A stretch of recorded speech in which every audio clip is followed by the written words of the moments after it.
چودھری غلام محمد صاحب بیان کرتے ہیں کہ میں نے حکیم خادم علی صاحب کے ایک رشتہ دار سے حضرت خلیفۃ المسیح اول کے بارے میں سنا کہ ایک دفعہ حضرت مولوی صاحب کشمیر سے راولپنڈی کے راستے سے واپس آ رہے تھے کہ دوران سفر میں روپیہ ختم ہو گیا.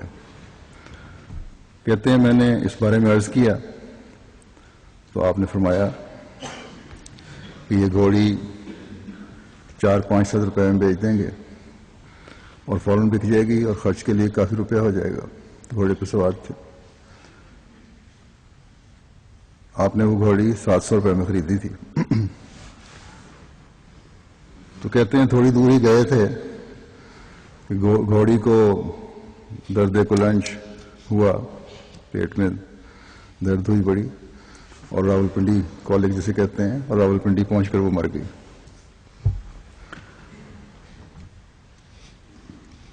ٹانگے والوں کو کہتے ہیں کرایہ دینا تھا, اب ٹہل رہے تھے, پیسوں کی ضرورت تھی.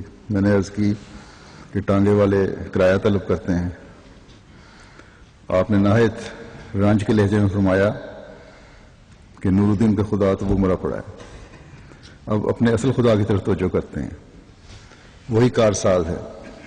تھوڑی دیر کے بعد ایک سکھ اپنے بوڑھے بیمار باپ کو لے کر حاضر ہوا اور آپ نے اسے دیکھ کر نسخہ لکھا, اور بیان کرنے والے بیان کرتے ہیں کہ اس نے ہمیں اتنی رقم دے دی کہ جموں تک کے اخراجات کے لیے کافی ہو گئی.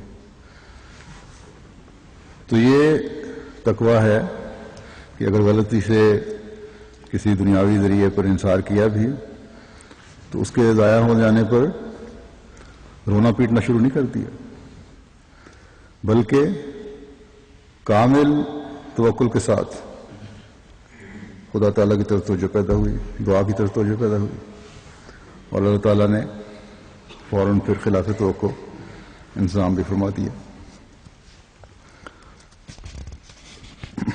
جیسا کہ میں نے کہا حضرت خلیفۃ المسیح اول رضی اللہ عنہ کے واقعات تو کی زندگی تو ایسے واقعات سے بھری پڑی ہے.